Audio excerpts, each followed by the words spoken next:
નમસ્કાર મિત્રો, ફરી એક વખત હું તમારી સમક્ષ યુનિટ 5 રીડ 2 પોએમ લઈને આવ્યો છું. નેક્સ્ટ એટલે કે વિડીયો લેક્ચરમાં મેં વાત કરી હતી કે આપણે નેક્સ્ટ લઈશું ત્યારે આપણે પોએમ લઈશું. તો આ સેમેસ્ટરની આ સૌથી છેલ્લી પોએમ છે. નો મેન આર ફોરેન. કોઈ પણ માનવ વિદેશી નથી. બરાબર, આપણે કહીએ ને ફોરેનર, એટલે કોઈ પણ માનવ વિદેશી નથી. આ પોએમ એટલી બધી સરસ લખેલી છે કે દુનિયાના બધા માણસોને દર્શાવેલા છે કે એ એક જ છે, કોઈ વિદેશી નથી, બધા માણસો જ છે. કોણે લખેલી છે? જેમ્સ કિર્કપે. બરાબર, બહુ બહુ સરસ પોએમ લખી છે. તો આપણે સમય લીધા વગર આપણે એને જોઈએ. શું કહે છે?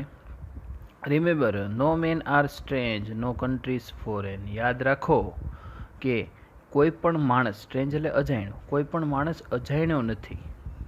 બરાબર, કોઈ પણ માણસ છે એ અજાણ્યો નથી. નો કન્ટ્રીઝ ફોરેન, કોઈ પણ દેશ છે એ વિદેશ નથી. કોઈ પણ આપણે એમ કહીએ વિદેશથી આમાં આવ્યા, તો કોઈ પણ દેશ છે એ વિદેશ નથી. બીનીથ ઓલ યુનિફોર્મ્સ. બીનીથ એટલે અલગ અલગ રીતભાતના. બરાબર, આપણી પાસે અલગ અલગ રીતભાતના પોશાકો ગણવેશો છે. અ સિંગલ બોડી બ્રિજ, પણ બધાના શરીરમાં શું છે? શ્વાસ છે. બ્રીથ એટલે શ્વાસ છે. Like ours, the land our brothers walk upon. આપણી જ જેમ એ લોકો તે ધરતી ઉપર જ ચાલે છે. બરાબર, વોક અપોન એટલે ઉપર ચાલે છે. Is earth like this in which we all shall lie. જો આ પૃથ્વીની અંદર જ આપણે એક દિવસ સમાઈ જવાના છીએ બધા. They to aware of sun and air and water. એ લોકો પણ આપણી જેમ સૂર્ય, હવા અને પાણીનો ઉપયોગ કરે છે. Are fed by peaceful harvest by wars long winter starved. Harvest એટલે પોષણવાળું. એ લોકો તે એવી પોષણ માટે પોતાના અનાજ ઉગાડે છે. By wars long winter starve. Starve એટલે ભૂખમરો કહી શકીએ, આપણે દુષ્કાળ કહી શકીએ. શું કે by wars long winter સ્ટાર્વ.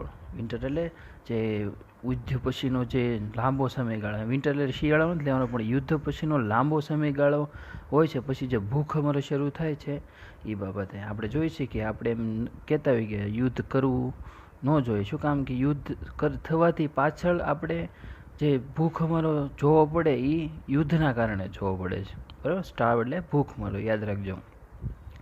There hands are ours and in their lines we read. જો એના જે હાથ છે એ આપણી જેવા જ હાથ છે. And in their lines we read. Lines એટલે એની રેખાઓ, હાથની રેખાઓ પણ આપણે વાંચી શકીએ, આપણે જોઈ શકીએ છીએ, આપણી જેવી જ છે. A labour not different from our oven.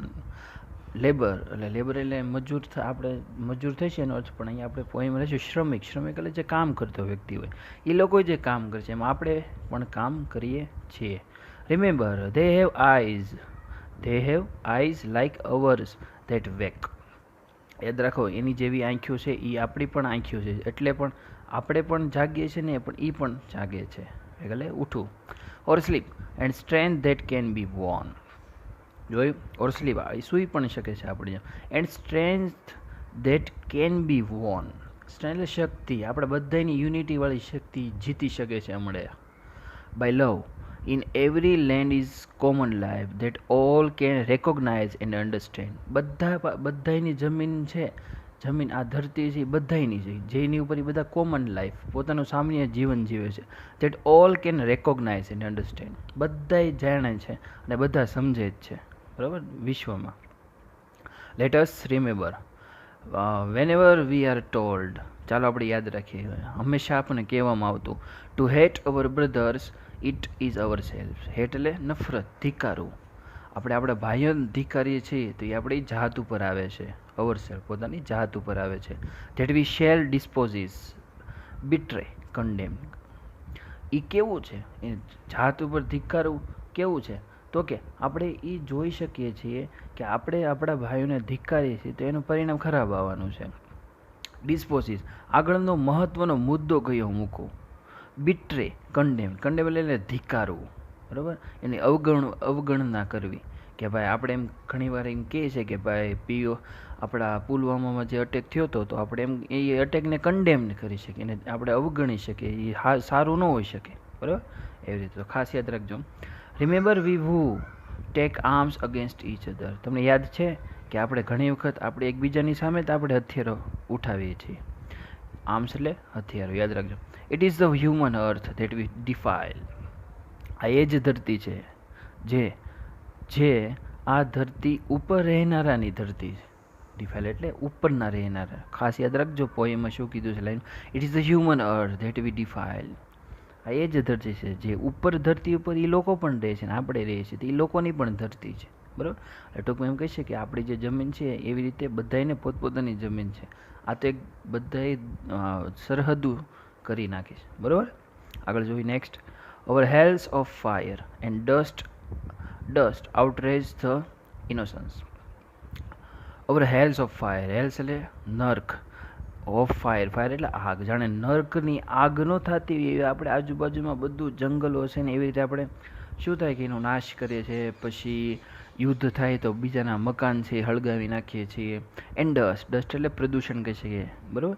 પ્રદૂષણ ફેલાવે છે. આઉટરેજ ધ ઇનોસન્સ, ઇનોસન્સ એટલે નિર્દોષ લોકોને આપણે હેરાન કરીએ છીએ.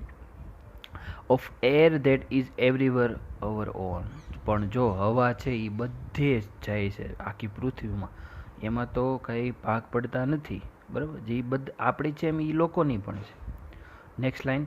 Remember no man are foreign and no countries strange. યાદ રાખો કોઈ પણ માણસ છે વિદેશી નથી એન્ડ નો કન્ટ્રી સ્ટ્રેન્જ, કોઈ પણ દેશ છે એ અજાણ્યો નથી. ઉપરની લાઈનમાં શું કીધું છે આપણને કે remember no man R strange. યાદ રાખો કે કોઈ માનવ છે અજાણ્યો નથી. નો કન્ટ્રીઝ ફોરેન એ કે દેશ વિદેશ નથી. અને છેલ્લી લાઈન શું કીધી છે આપણને, remember no man are foreign, કોઈ પણ માણસ છે વિદેશી નથી. એ નો કન્ટ્રીઝ સ્ટ્રેન્જ. તો મિત્રો અહીંયા આપણે